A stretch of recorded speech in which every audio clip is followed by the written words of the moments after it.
Maayong udto mga bay. So karon magpalupad na po ta sa atong drone ug atong target nga atuan karon ang atong destinasyon dito ta sa Misa Coffee Shop.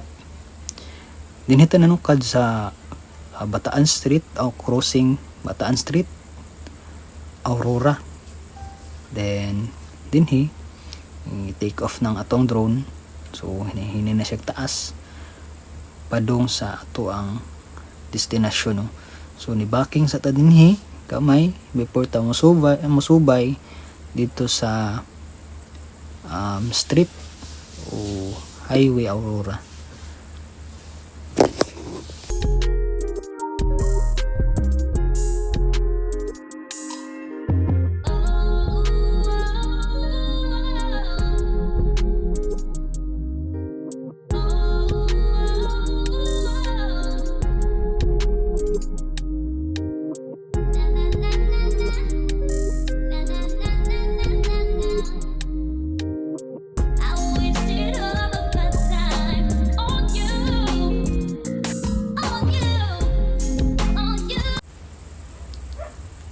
Kini ang atong subayon karon mga bay, mao ni ang highway o Aurora Street.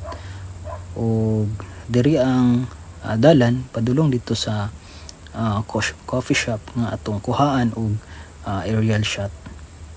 O atong tan-awon o kaya ba sa ato ang signal, no, nga makaabot ta dito.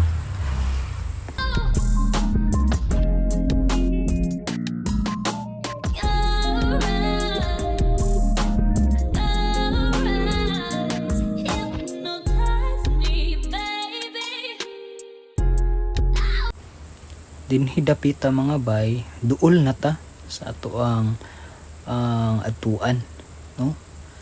Kining atbang sa seminaryo diha naka-locate tong atong plano nga atuon. So dinhi gani murag nalapas ta gamay. So atong gihimo ni balik lang ta, no? Kay para makuhaan nato siya og nindot nga video shot. So ni backing ta, no? Nituyok tagamay gadi nakita nato dito ang super highway Rizal Avenue, kana nga highway dako ang kalsada.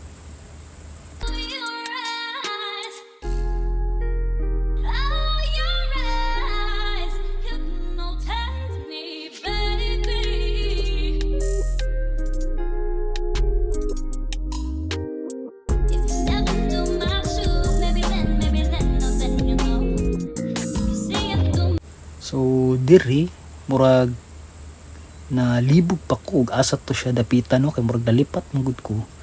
So gi-dive na to gamay ang atong drone ug gipangita na ko ug asa ko dapit mo plaster.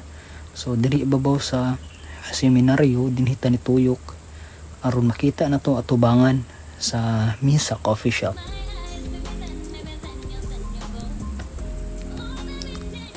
Murag ang mga kahoy mo nakapasalipod niya.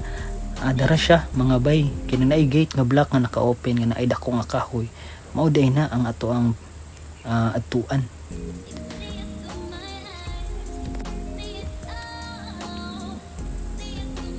Pero diri dapita ni action og kawala ang ato ang signal sa atong remote.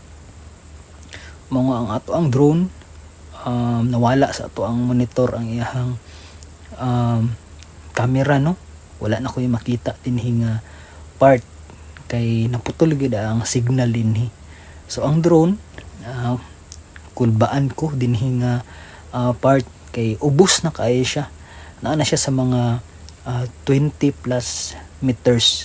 So delikado na kay siya dinhi mga bay kay duol na kay siya sa kahoy. So ang drone ni hover lang siya, ni standby siya diri. I-detect niya kung asa ang home point, kung asa siya mo musubay pabalik sa iyang home point, no, katong gigikanan niya. So ako pud dinhi kulbaan ako kung makabalik pa ba ako ang drone o dili. So taod-taod na gi-detect niya dinhi nga part, o mara gi-detect na niya kung asa siya musubay og balik. So dituyok day ang drone, dinhi makita nato nga nituyok siya. Kini wala na ko'y connection ani sa aircraft, no. Kung naghulat na lang ko og mobalik ba ang signal ani. So mo ni lisod pag mawala ang signal sa imong aircraft o sa imong controller. So dinhi mga bay nakita na to nga ninahinay na siya og uli, no. Pero makita na to ang iyahang altitude, ang iyahang height niya ubos kaayo. So 30 meters ni siya, nag RTH ni siya, RTH return to home automatic. So dinhi kay nibalik naman akong signal ani, ako ana ni siyang gibalik sa manual mode para manual mode na to siya og drive, ipabalik na to siya sa ibabaw sa taas-taas nga altitude aron dili siya masangit sa mga kahoy.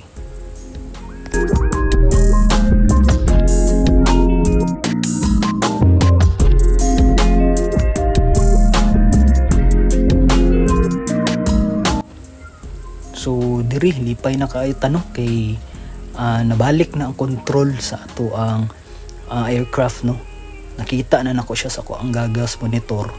Then wala na tay subay dito sa highway Aurora Street kay nangita na taglaing ruta nga makabalik siya, no, makauli siya para mas safe na to nga makuha ang atong drone o makadetect siya og kusog-kusog nga signal.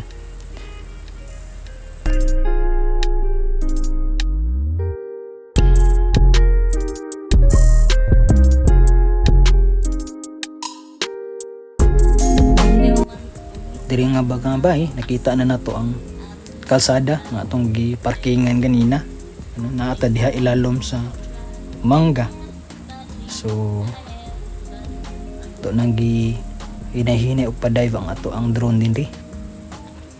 O gikan sa sport mode atong balik sa normal mode kay kusog ra kaayo ang ihang pag-dive kasi dili man nato makontrol crash siya sa kasada. So kini back to normal mode ni siya, medyo smooth na ang iyang pag landing. Na yung mga wire sa kuryente ato na lang gibantayan, hindi siya masangit. So mao lang to mga bay, wala kayo na to na klaro ang ato ang destination karon kay mao lagi to na wala ang signal sa ato ang aircraft o sa atong remote control.